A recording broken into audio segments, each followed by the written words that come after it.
ನಮಸ್ತೆ ಫ್ರೆಂಡ್ಸ್, ಇವತ್ತು ನಾನು ಇನ್ಸ್ಟೆಂಟಾಗಿ ಸೇವ್ ರೆಸಿಪಿ ಯಾವ ರೀತಿ ಮಾಡೋದು ನೋಡೋಣ ಬನ್ನಿ. ಈ ಸೇವನ್ನು ಮಾಡಿಕೊಂಡ್ರೆ ಸಾಕು, ನಾವು ಚೂಡ, ಅವಲಕ್ಕಿ ಚೂಡ, ಪ್ರತಿಯೊಂದು ಸ್ನ್ಯಾಕ್ಸ್ ರೆಸಿಪಿಯಲ್ಲೂ ಯೂಸ್ ಆಗುತ್ತೆ. ಇದು ಮಾಡ್ಕೊಳ್ಳೋದು ತುಂಬಾ ಸುಲಭ. ಇದು ಮಾಡ್ಕೊಳ್ಳೋಕ್ಕೋಸ್ಕರ ಕಡಲೆ ಹಿಟ್ಟೊಂದಿದ್ರೆ ಸಾಕು, ತುಂಬ ಬೇಗ ಮಾಡ್ಕೊಳ್ಬೋದು. ನೀವು ನೋಡಿ ಎಷ್ಟೊಂದು ಚೆನ್ನಾಗಿ ಬಂದಿದೆ ಅಂತ. ತುಂಬಾ ಕ್ರಿಸ್ಪಿಯಾಗಿ ಬರುತ್ತೆ ಹಾಗೂ ಟೇಸ್ಟ್ ಅಂತೂ ತುಂಬಾ ಸಖತ್ತಾಗಿರುತ್ತೆ. ನೀವು ನೋಡಿ ಎಷ್ಟೊಂದು ಕ್ರಿಸ್ಪಿಯಾಗಿ ಬಂದಿದೆ ಅಂತ. ಈ ಸೇವ್ ಯಾವ ರೀತಿ ಮಾಡೋದು ನೋಡೋಣ ಬನ್ನಿ. ಮೊದಲು ನಾನಿಲ್ಲಿ ಕಡಲೆ ಹಿಟ್ಟನ್ನು ಜರಡಿ ಮಾಡಿ ಇಟ್ಕೊಂಡಿದ್ದೀನಿ. 2 ಗ್ಲಾಸ್ ಕಡಲೆ ಹಿಟ್ಟು. 2 ಗ್ಲಾಸ್ ಕಡಲೆ ಹಿಟ್ಟಿಗೆ 1 ಸ್ಪೂನ್ ಖಾರದ ಪುಡಿ ಸಾಕು. ಒಂದು ಅರ್ಧ ಸ್ಪೂನ್ ಅರಿಶಿನ ಪುಡಿ, ಒಂದು ಅರ್ಧ ಸ್ಪೂನ್ ಉಪ್ಪು ಹಾಕೋತಾ ಇದ್ದೀನಿ. ಉಪ್ಪು ನೋಡಿಕೊಂಡು ಹಾಕ್ಕೊಳ್ಳಿ, ಜಾಸ್ತಿ ಹಾಕೊಳ್ಳೋಕೆ ಹೋಗಬೇಡಿ. ನೋಡಿ, ಉಪ್ಪು ಹಾಕಿದ ನಂತರ ನಾನು ಅರ್ಧ ಸ್ಪೂನ್ ಗರಂ ಮಸಾಲ ಹಾಕೋತಾ ಇದ್ದೀನಿ. ಹಾಗೆ 1 ಸ್ಪೂನ್ ಅಜ್ವಾನ ಹಾಕೋತಾ ಇದ್ದೀನಿ.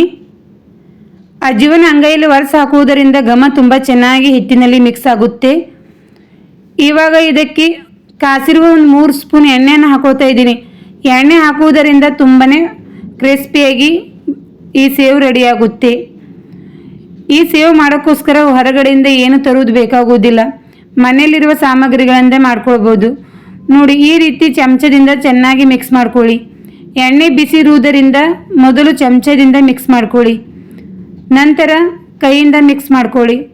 ಈ ರೀತಿ ಖಾರ, ಉಪ್ಪು ಎಲ್ಲನೂ ಕಡಲೆ ಹಿಟ್ಟಿನಲ್ಲಿ ಚೆನ್ನಾಗಿ ಮಿಕ್ಸ್ ಆಗಬೇಕು. ಅಲ್ಲೇ ತನಕ ಚೆನ್ನಾಗಿ ಮಿಕ್ಸ್ ಮಾಡಿಕೊಂಡು ಸ್ವಲ್ಪನೇ ನೀರನ್ನು ಹಾಕಿ ಈ ಹಿಟ್ಟನ್ನು ಸಾಫ್ಟಾಗಿ ನಾದ್ಕೊಳ್ಳಿ. ಈ ಸೇವ್ ಒಂದಿದ್ರೆ ಸಾಕು, ಎಲ್ಲ ಸ್ನ್ಯಾಕ್ಸ್ ರೆಸಿಪಿನೂ ಮಾಡ್ಕೊಳ್ಬೋದು. ತುಂಬ ಟೇಸ್ಟಿಯಾಗಿಯೂ ಇರುತ್ತೆ, ಮಾಡ್ಕೊಳ್ಳೋದು ತುಂಬ ಸುಲಭ. ನೀವು ನೋಡ್ತಾ ಇರ್ಬೋದು, ಈ ರೀತಿ ಚೆನ್ನಾಗಿ ಹಿಟ್ಟನ್ನು ನಾದ್ಕೊಳ್ಳಿ. ಇವಾಗ ಇದಕ್ಕೆ ಒಂದು 2 ಸ್ಪೂನ್ ಎಣ್ಣೆಯನ್ನು ಹಾಕ್ಕೊಳ್ಳಿ. ಕೈಗೂ ಸ್ವಲ್ಪ ಎಣ್ಣೆ ಹಚ್ಕೊಳ್ಳಿ, ಏಕೆಂದರೆ ಕಡಲೆ ಹಿಟ್ಟು ತುಂಬಾ ಜಿಗಿರುತ್ತೆ, ತುಂಬ ಅಂಟುತ್ತೆ. ಸ್ವಲ್ಪ ಎಣ್ಣೆ ಹಚ್ಚಿ ಹಿಟ್ಟು ನಾದುವುದರಿಂದ ಸ್ವಲ್ಪನೂ ಅಂಟುವುದಿಲ್ಲ, ತುಂಬ ಚೆನ್ನಾಗಿ ಹಿಟ್ಟು ಬರುತ್ತೆ. ನೋಡಿ ಎಷ್ಟೊಂದು ಸಾಫ್ಟಾಗಿ ಬಂದಿದೆ ಅಂತ. ಸ್ವಲ್ಪ ಕೈಗೆ ಅಂಟ್ತಾ ಇದ್ರೆ ಇನ್ನೂ ಸ್ವಲ್ಪ ಎಣ್ಣೆ ಹಚ್ಕೊಳ್ಳಿ, ನಡೆಯುತ್ತೆ. ಎಣ್ಣೆ ಹಚ್ಕೊಂಡು ಈ ಹಿಟ್ಟು ನಾದ್ಕೊಳ್ಬೇಕು, ಏಕೆಂದರೆ ತುಂಬಾ ಜಿಗಿಯಾಗಿರುತ್ತೆ, ಅದಕ್ಕೋಸ್ಕರ. ನೋಡಿ, ಈ ರೀತಿ ಎಣ್ಣೆ ಹಚ್ಚಿ ಇಟ್ಕೊಳ್ಳಿ. ಇದೇನು ನೆನೆಸೋದು ಬೇಕಾಗುವುದಿಲ್ಲ. ಹಿಟ್ಟು ನಾದಿದ ನಂತರ ಈ ಸೇವ್ ಮಾಡ್ಕೊಳ್ಬೋದು. ನಾನಿಲ್ಲಿ ಒಂದು 2 ಉಂಡೆ ರೀತಿ ಮಾಡಿ ಇಟ್ಕೊಳ್ತಾ ಇದ್ದೀನಿ, ಏಕೆಂದರೆ ಸೇವ್ ಡಬ್ಬಿಯಲ್ಲಿ ಹಾಕುವಾಗ ಸುಲಭವಾಗುತ್ತೆ, ಅದಕ್ಕೋಸ್ಕರ. ನಾನಿಲ್ಲಿ ಸೇವ್ ಡಬ್ಬಿ ತೊಗೊಂಡಿದ್ದೀನಿ. ಇದು ಸೇವ್ ಡಬ್ಬಿ ಅಂತಾರೆ, ಚಕ್ಲಿ ಡಬ್ಬಿನೂ ಅನ್ಬೋದು, ಏಕೆಂದರೆ ಇದರಲ್ಲಿ ತುಂಬಾ ಪ್ಲೇಟ್ಸ್ ಬರುತ್ತೆ. ಒಂದು 5ರಿಂದ 6 ಪ್ಲೇಟ್ಸ್ ಇದೆ ನನ್ನ ಹತ್ರ.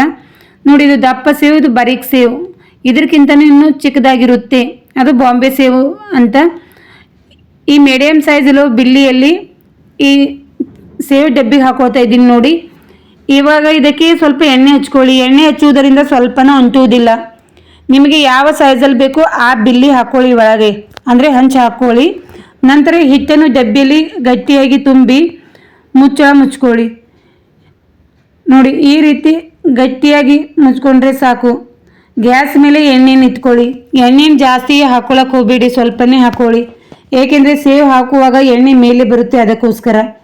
ನೋಡಿ, ಸ್ವಲ್ಪ ಹಿಟ್ಟು ಹಾಕಿದ ನಂತರ ಅದು ಮೇಲೆ ಬಂದರೆ ಇವಾಗ ನಾವು ಸೇವ್ ಹಾಕ್ಕೊಳ್ಬೇಕು. ಈ ಸೇವ್ ಹಾಕುವಾಗ ಎಣ್ಣೆ ಮೀಡಿಯಮ್ ಸೈಜಲ್ಲಿ ಕಾದಿರಬೇಕು, ಜಾಸ್ತಿನೂ ಬೇಡ, ಕಡಿಮೆನೂ ಬೇಡ. ನೋಡಿ, ಇವಾಗ ಡೈರೆಕ್ಟಾಗಿನ ಎಣ್ಣೆಯಲ್ಲೇ ಹಾಕೋತಾ ಇದ್ದೀನಿ, ನೋಡ್ತಾ ಇರ್ಬೋದು ನೀವು. ನೋಡಿ, ತುಂಬ ಬೇಗ ಮಾಡ್ಕೊಳ್ಬೋದು.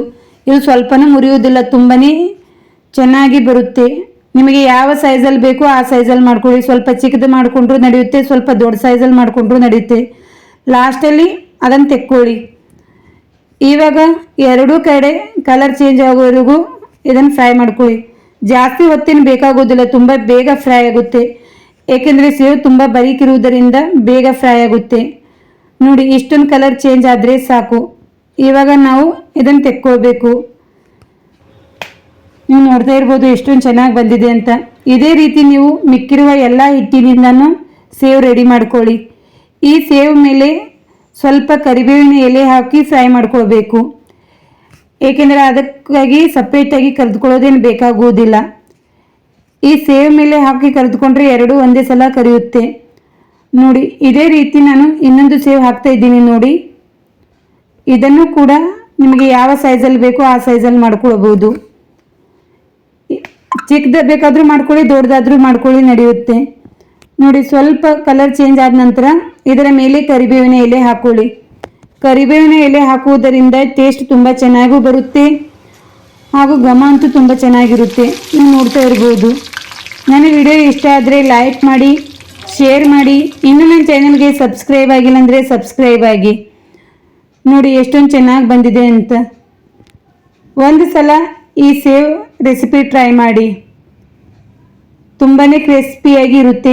ಬೇಕಾದರೆ ನೀವು ಹೀಗೆ ಸೇವ್ ಇಟ್ಕೊಳ್ಳಿ, ಇಲ್ಲದಿದ್ದರೆ ಮುರಿದು ಇಟ್ಕೊಂಡ್ರೂ ನಡೆಯುತ್ತೆ. Thank you for watching. ಧನ್ಯವಾದಗಳು.